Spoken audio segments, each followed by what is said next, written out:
on sait que ça va être un match très difficile contre une équipe qui reste sur 2 défaites. Et donc une équipe, je pense, qui a vraiment envie de repartir de bon pied. Donc nous, après, c'est vrai qu'avec la confiance que le match nous a donné contre Nice, voilà, ça nous a fait du bien. Maintenant, on sait que ça va être difficile, mais honnêtement, voilà, on y va. On y va, je veux dire, on n'y va pas avec une confiance exceptionnelle ou en étant serein, en se disant qu'on est le meilleur du monde parce qu'on a fait un bon match, mais voilà, franchement, ce match-là nous a fait du bien, même si on était persuadé d'avoir de la qualité. Et lorsqu'on a réalisé après le match, voilà, c'est vrai qu'avec l'engagement qu'on a mis pendant ce match et puis même la qualité qu'on a montrée, avoir un gros match comme ça, c'est toujours mieux. Lyon, c'est une marche au-dessus quand même. Oui, c'est une marche au-dessus. C'est le plus bel effectif de France. Même s'ils sont pas premiers, ils sont encore qualifiés en Ligue des Champions. C'est vraiment une très grosse équipe. Ils ont peut-être un peu de mal à trouver leur rythme ou à trouver leur façon de jouer et tout. Mais bon, avant ces 2 matchs-là, ils étaient invaincus pendant, je sais pas, ça faisait longtemps qu'ils étaient invaincus quand même. Ça fait quelques mois. Donc non, c'est une marche au-dessus. Et puis voilà, il faut y aller en étant ambitieux, mais il va falloir être prudent parce que c'est vraiment une grosse machine. Ouais. Qu'est-ce qu'il y a le plus à redouter de Lyon ? Justement le fait qu'ils soient qu'ils restent sur 2 défaites ? Oui, déjà oui, parce qu'ils sont dans l'obligation. Je veux dire, c'est vraiment une équipe qui lutte pour le titre. Ils l'annoncent clairement à chaque fois, donc je sais pas, ils ont peut-être 7 points de retard sur Lille. S'ils veulent rester en course, ils doivent nous battre. Maintenant nous, voilà, il faut aussi qu'on aille faire un résultat parce que l'objectif c'est l'Europe et ils sont à 4 points devant nous. Donc si on arrive à faire une grosse performance là-bas, on s'en rapproche. Mais non, après c'est une équipe où il y a beaucoup de qualité individuelle. Donc offensivement, ils ont de sacrés joueurs et il va falloir se méfier de ça. Maintenant, on n'a pas à les présenter, on les connaît, tout le monde les connaît. Donc voilà. Le groupe est serein, confiant, vous parlez de confiance Oui, confiant, après, oui, franchement, oui, on va pas se mentir, hein, même si avant ça, tout le monde parlait de crise, nous, on n'était pas en crise, même si les résultats nous embêtaient un peu, on n'était pas les plus nuls du monde, on n'était pas dans le trou non plus, même si, je veux dire, on est plus serein après un match comme ça, mais c'est pas en un match où tout a changé, je veux dire, on se contente pas de ça, loin de là.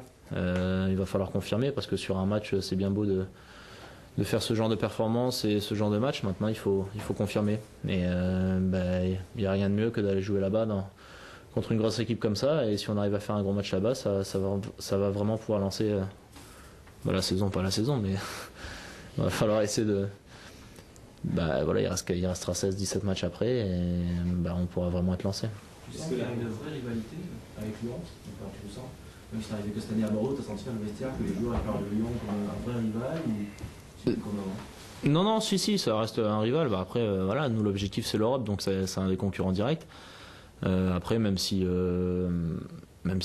jouent cette année la Ligue des Champions, ils jouent clairement le titre, comme je l'ai dit tout à l'heure. Ils ont un effectif qui est peut-être supérieur au nôtre. Maintenant, voilà, hein, je veux dire, le match aller, on les a battus. Là, on y va vraiment pour gagner ce match. Mais c'est vrai qu'il y a une rivalité. Moi, quand je suis arrivé, de toute façon, tout le monde en a parlé ici. C'est vraiment un des concurrents directs du club et puis on le sent un peu, ouais. Ces matchs charnières, vous les avez plus souvent loupés que réussis cette saison. Qu'est-ce qui te fait dire que ça peut être différent cette fois-ci ?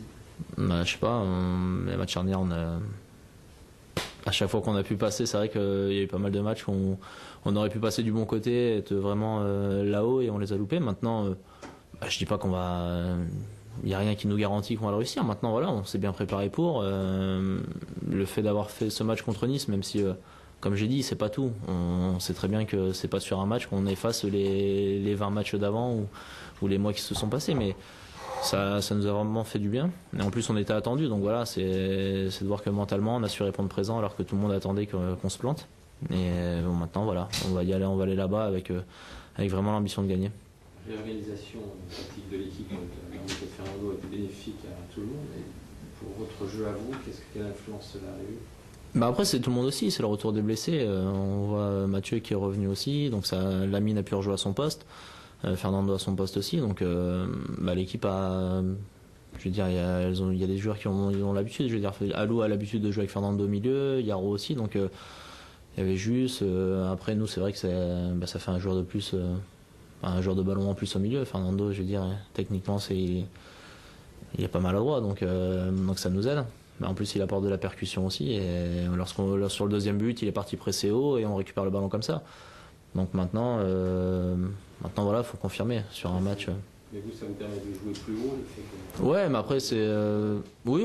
Après il est capable de jouer long aussi. Pour moi, qui aime bien la profondeur, d'avoir Fernando au milieu aussi, il est capable aussi bien de jouer long que dans les pieds. Donc c'est sûr que c'est une force pour nous, c'est une force en plus au milieu. Maintenant, il a dépanné derrière parce qu'il y avait des absents et tout. Après voilà, quand il y a le retour de tout le monde, il y a Marc qui est en train de revenir aussi. C'est que du plus.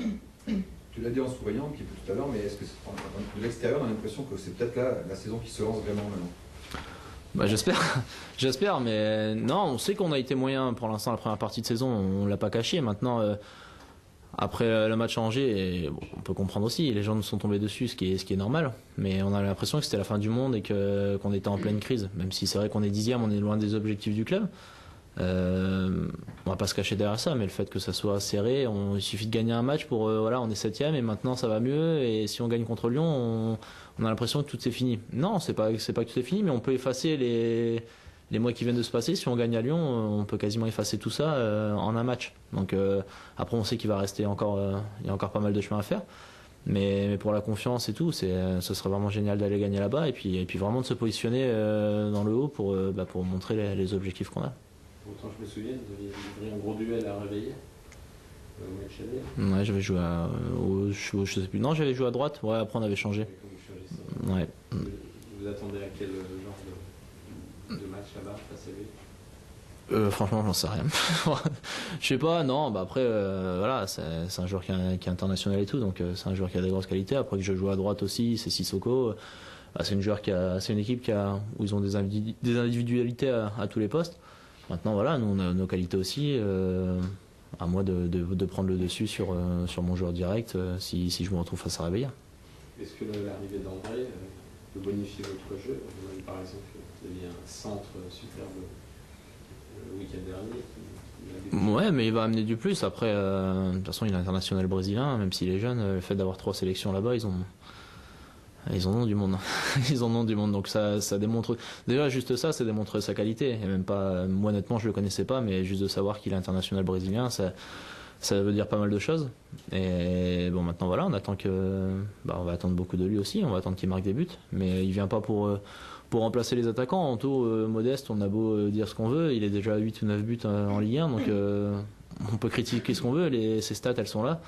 Après, il a marqué, là où vous parlez de l'action contre Nice, mais derrière, il a eu le cran, il s'est présenté en face à face, il l'a pas loupé. Donc non, tant mieux, ça va pouvoir. On va peut-être le coach aussi peut peut-être passer en 4-4-2, parce que il a toujours dit, ça a toujours été le système qu'il a utilisé dans tous les clubs.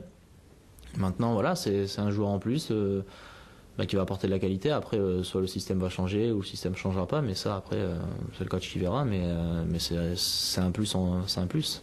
Ton match amical avec la Tunisie a été annulé. Ouais. Déjà, quel est ton sentiment? Est-ce que on va parler politique. Des inquiétudes pour le football? Nous, on n'était pas trop concernés, franchement. L'autre un dictateur, on va dire. Franchement, nous, on n'était pas trop concernés. Il mettait pas son nez là-dedans. Après, ce qui s'est passé, tant mieux. Je veux dire, tant mieux pour tout le monde qu'il soit enfin parti. Maintenant, ça rejaillit sur pas mal de pays. Il y a l'effet domino, donc voilà. Sauf que le président égyptien, il a l'air vraiment accroché, lui. Il veut pas le lâcher, son poste. Mais non, après, oui, c'est vrai que pour le foot, c'est surtout le championnat local là-bas où c'est pas évident. Bon, comme il y a pas mal de présidents aussi qui doivent être dans les magouilles et tout. Parce qu'on parle de l'espérance et tout, on voit que les présidents et tout étaient pas mal avec Ben Ali, donc après on sait très bien comment ça peut se passer, hein, quelques magouilles, quelques billets sur le bureau, ça va vite. Mais je sais pas, nous franchement la sélection n'était pas du tout concernée honnêtement. Moi je l'ai jamais rencontré, je l'ai jamais vu, il est jamais venu tout ça, donc après aujourd'hui le match il a été annulé parce que en Algérie aussi le climat est pas serein, donc tant mieux. Moi, ce qui m'embête, c'est de pas aller jouer avec la sélection parce que c'est toujours un plaisir de revoir les joueurs. Maintenant, honnêtement, dans l'état actuel et tout, on ne sait pas vraiment ce qui se passe en Algérie. Voilà. Ça évitera de... T'as pas peur qu'il y ait des répercussions pour la suite des rassemblements, des matchs Bah non, parce qu'après, même si tout, je veux dire, c'est la société et tout, mais il faut espérer qu'il y ait des élections le plus rapidement possible et que ça soit pas des gens du parti déjà du RCD qui se représentent. Mais non, il faut espérer que voilà, qu'il y ait enfin une démocratie parce que le pays le mérite vraiment et puis ça changera parce que c'est malheureux. Mais ce qui est malheureux aussi, c'est que tout le monde parle maintenant, alors que voilà, ce qui m'énerve, c'est que les politiques français en parlent maintenant et ça fait 23 ans que ça dure et jamais personne n'en a osé parler et c'est ça qui est énervant.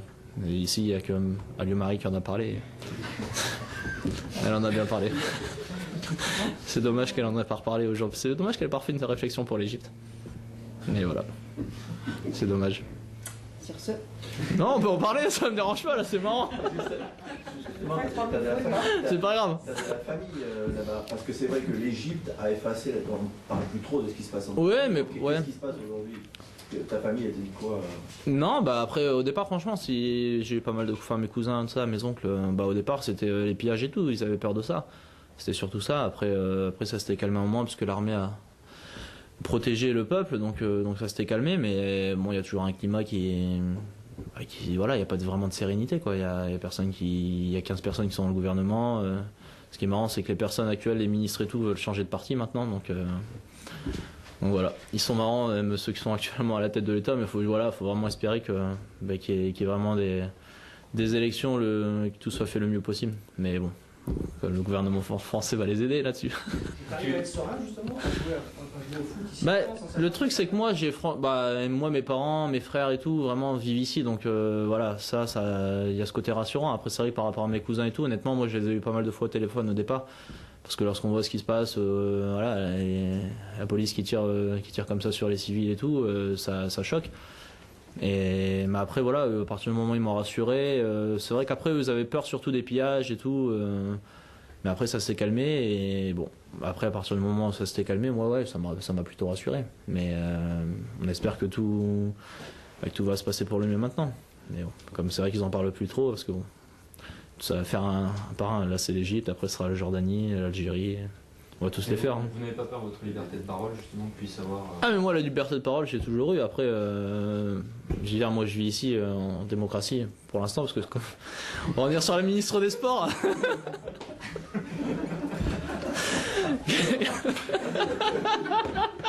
que je vous le mets plus. Mais non, mais comme elle pensait qu'on n'était pas en démocratie, comme elle voulait obliger Laurent Blanc à prendre d'autres personnes. Non putain, ça va aller dans le Canal Football Club, ils vont en parler tout le temps après. Non, mais voilà, mais après la liberté de parole, moi j'ai la chance de l'avoir. Je veux dire, c'est vrai que là-bas, après c'est plus facile, là, on en rigole et tout, mais pour moi c'est facile d'en parler. Mais c'est vrai que là-bas, c'est la liberté de la presse et tout, personne l'avait, comme le président avait la main mise sur tout, donc pour eux c'est pas évident. Moi j'ai la chance de vivre ici, de pouvoir dire ce que je pense, que ça plaise ou que ça plaise pas, ça me change rien. Moi j'ai la chance d'être international, d'être assez reconnu là-bas, donc dire sur moi ils peuvent pas grand-chose. Pour l'instant j'espère. Mais non, mais voilà, après faut espérer que ça se calme, quoi. Mais ce que je dis pour l'Égypte et tout, c'est la même chose. Lorsque je dis que les politiques français, c'est un truc qui m'a déçu, c'est que personne n'a parlé, tout le monde faisait pourtant je pense que c'est peut-être le pays le plus ami au niveau de l'Afrique avec la France, et que personne n'a jamais parlé, personne n'est au courant que c'était une dictature. Sauf que quand on arrive à l'aéroport là-bas, il y a juste des panneaux de 15 mètres sur 15 du président, une propagande énorme, mais personne ne l'a jamais vu, donc je trouve ça malheureux, et puis comme par hasard après, oui, si c'est vrai, c'est une dictature, voilà. Mais là pour l'instant on n'a pas entendu personne parler de l'Égypte, et puis une fois que le président il va sauter, oui c'est normal, c'est bien, il y aura des recherches et tout, il y aura un mandat d'arrêt international, mais pour l'instant personne ne dit rien. Mais bon, après ça c'est politique et on n'y connaît rien. C'est bon. Ah mais non, mais tous, hein, que je sois de droite ou de gauche, franchement, c'est tous ceux de la gauche qui ont profité d'aller manifester avec les gens, mais c'était juste pour dire que le gouvernement de droite n'avait pas fait ce qu'il fallait, tous des arnaques.